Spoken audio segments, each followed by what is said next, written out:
So you narrowly escaped the jaws of death and come back a wee bit stronger, and now think you can kill me?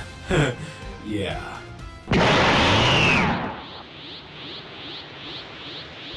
This power, he's even stronger than when using Kaioken up to ×20. Impressed already?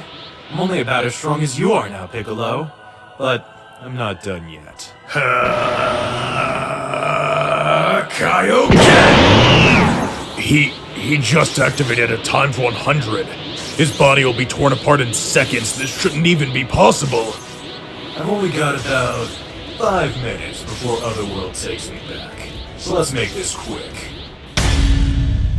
You bastard.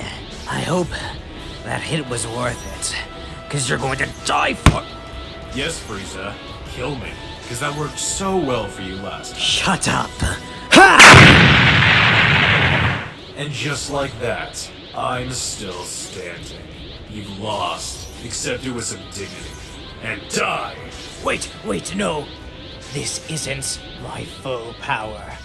Yes, you're a warrior, right? You want to fight me at my best? Well, let me power up and I'll give you the challenge you desire. Wait, You're not actually considering this, are you?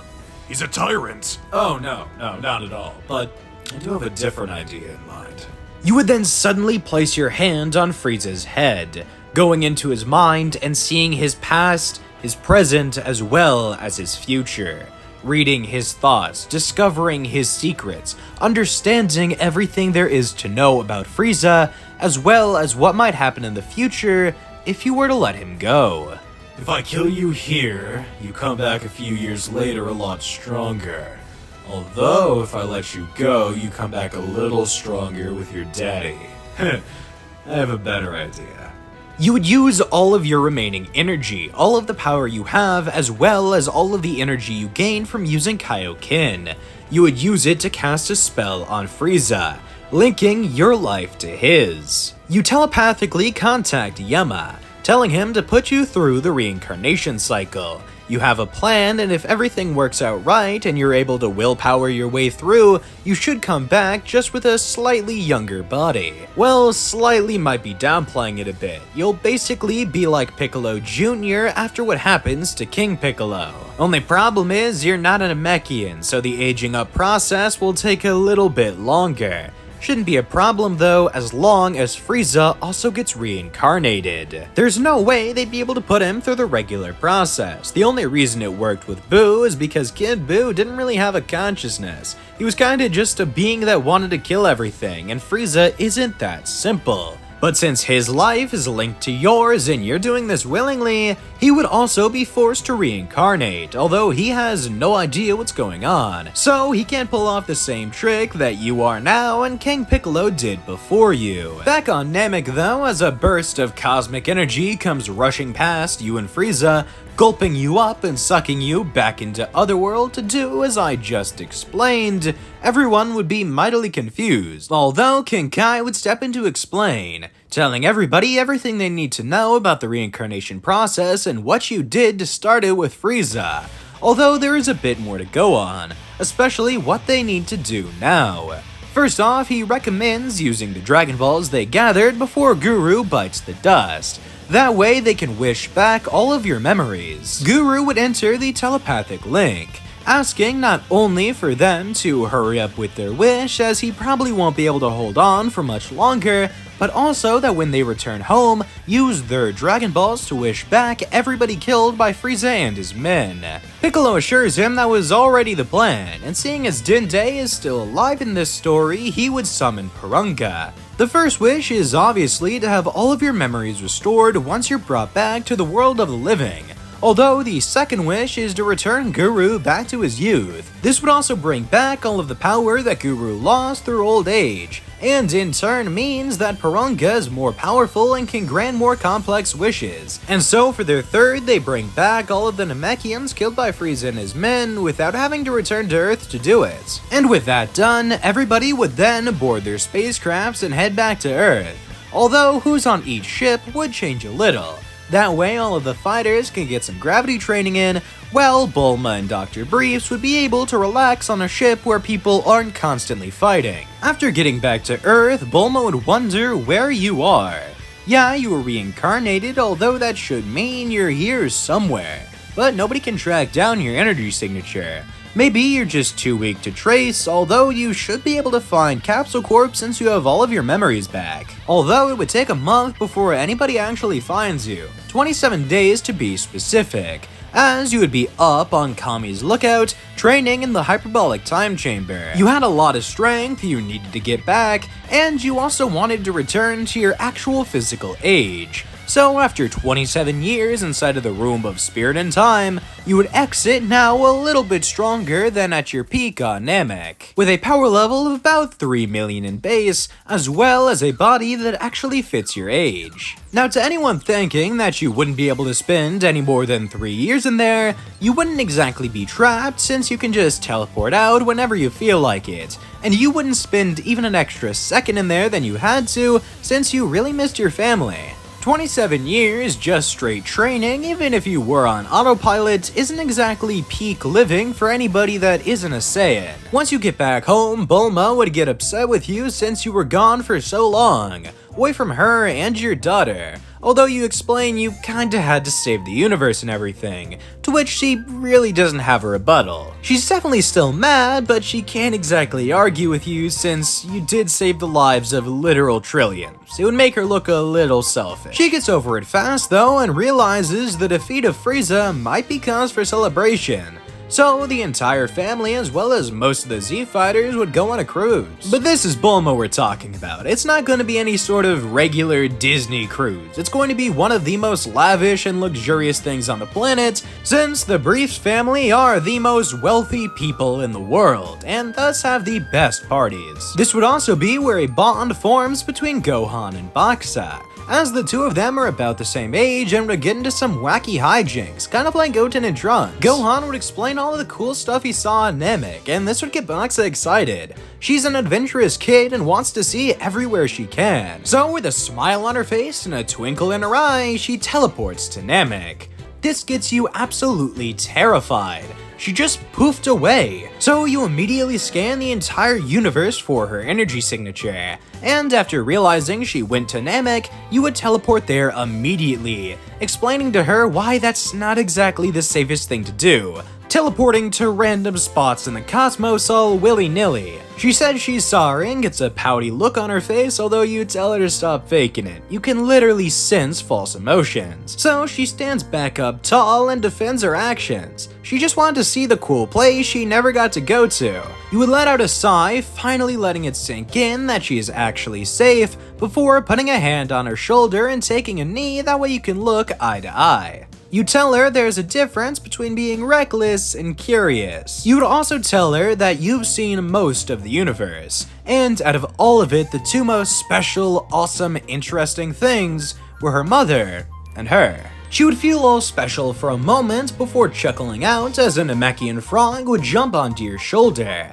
This would be the very same frog that Ginyu would have became in the original story. You let it jump onto your hand and then give it to Baksa. You say she can keep him on 2 conditions. First, she has to promise to be more careful with her teleporting and only do it with adult supervision, and 2, she can't tell her mom. Not just about the frog, but also about the fact that Baksa just randomly teleported to a far-off planet and nobody knew where she was for a couple minutes. Of course, she would agree, and the two of you would then teleport back to the party, where Bulma would have barely even noticed that you were gone. Admittedly, she had gotten a little tipsy while sipping on some wine talking to Chi-Chi. Regular wine mom activities. They're the only gals in the group and they're both mothers, so it just makes sense for them to chat it up every now and again.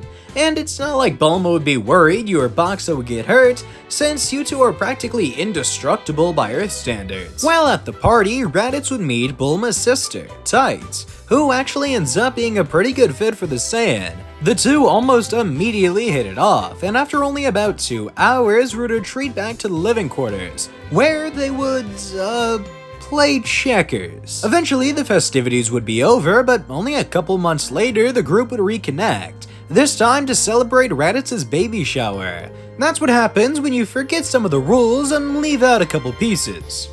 In checkers. Although, as it turns out, Raditz and Tights aren't the only ones expecting a kid, as suddenly you would feel a power off in the distance, slight but very much still there. You couldn't feel it if you weren't actively looking for it, although for the past couple of months, you have been. You would teleport to its exact location, and after arriving in a hospital, you would see a woman giving birth. This is something that you knew was possible, but definitely weren't expecting. You would begin to cloak yourself, not wanting anybody to know who you were or that you were even there. Although, after the woman gives birth successfully and the baby is handed to a nurse, you would begin to review yourself. Everybody is shocked. Nobody had seen you when you first arrived, except for the woman for a brief moment. She claims you're a guardian angel, and that only makes sense since she had a virgin birth. You ask what she means, and as she explains it, you'd begin to put the pieces together on your own. She says that she never had any intimacy, playing checkers, with her husband, and thus couldn't have actually made a kid, unless there was divine interference, which obviously there was. And you play into it. It is half true. Seeing you as a heavenly being, she would ask that you raise this child, since she has no experience being a mother and never really intended to. You feel awkward unintentionally being responsible for this woman going through 9 months of pregnancy only to give up the kid, although it probably would be in safer hands if you were to raise the reincarnation of the universe's greatest terror. You would apologize that the woman ever had to go through this in the first place, before then taking the baby out of the arms of the nurse and teleporting back to Capsule Corp. For the next couple of days, you and Bulma would treat the kid like your very own. Although, one day when you and Piccolo are training in the gravity chamber, he would ask what that odd crying sound is, to which you would explain the entire situation with Frieza being reincarnated and you pretty much adopting the kid that he turned into. And surprisingly enough, Piccolo would offer to take over the responsibility. He tells the tale of an old friend who did the same for him back when he was young and misguided, to which you would let off a smirk before saying to go ahead. You already have a kid of your own to raise, and after all, you do trust Piccolo. So once your sparring session was over, Piccolo would take the kid up in his arms and fly back to the house he was staying at. Funnily enough, he and Vegeta were actually bunking together. Sure, they weren't the bestest of friends, although they got along better than Vegeta and anybody else in the group. So it just made sense for the Prince of the Saiyans to move in with the King of the Demons. A couple years would pass, and the kid, who I'm going to continue to refer to as Frieza, will be fully grown.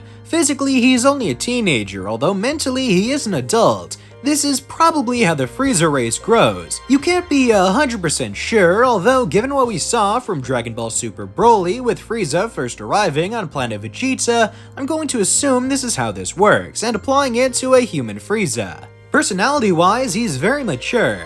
He's also extremely mischievous, which is one hell of a pair. He would always be getting into trouble, although once he gets caught, he owns up to it and is very polite. He's by all means a good-natured Frieza, although not everything is happy and hunky-dory, as eventually everybody would be called together to surround Goku in his time of need. That's right, he would still contract the heart virus here, and magic or not, you can't cure it. At least, it's not that simple. Everybody would stay on Mount Paozu for a couple of weeks, making sure that Goku is comfortable and surrounded by his loved ones in case he does pass.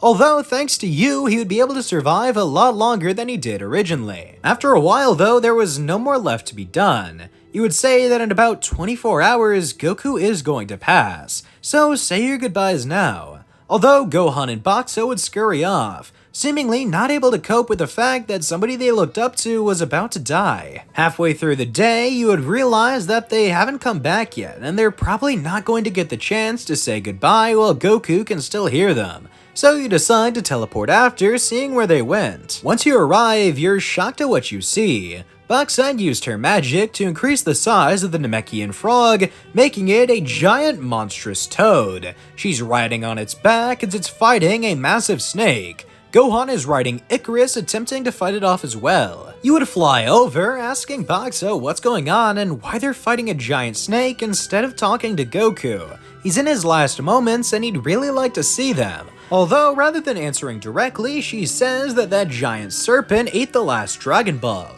You then notice that they've collected all the other 6. You calmly glide over before then outstretching your hand and making a single ki blast that incinerates the snake. You grab the Dragon Ball out of the dust and toss it over to Baksa, saying that sadly the Dragon Balls won't work here. Shinron can't bring back people that died from natural causes, to which Gohan corrects you, saying that his daddy isn't dead. You spent so long trying to make sure that Goku didn't die as soon as he would have before, as well as so much energy just keeping him alive, you didn't think of a way you could have actually saved his life. Because of the stress you were under, you had mixed up the limitations of the Wish Orbs, and thus rolled out the Dragon Balls pretty early on, although the kids hadn't, and now because of Gohan and Baksa, there's an actual way to save Goku's life. They head back to Mount Paozu and use the Dragon Balls to summon Shinron. State your wish, and I shall grant it. You would then ask very nicely that the dragon gets rid of Goku's heart virus. And obviously this is within Shinron's power, and he would do so with relative ease. The Dragon Balls would then disperse, although nobody knew just how important they would be in the coming months, as pretty soon a threat even greater than Frieza would arise.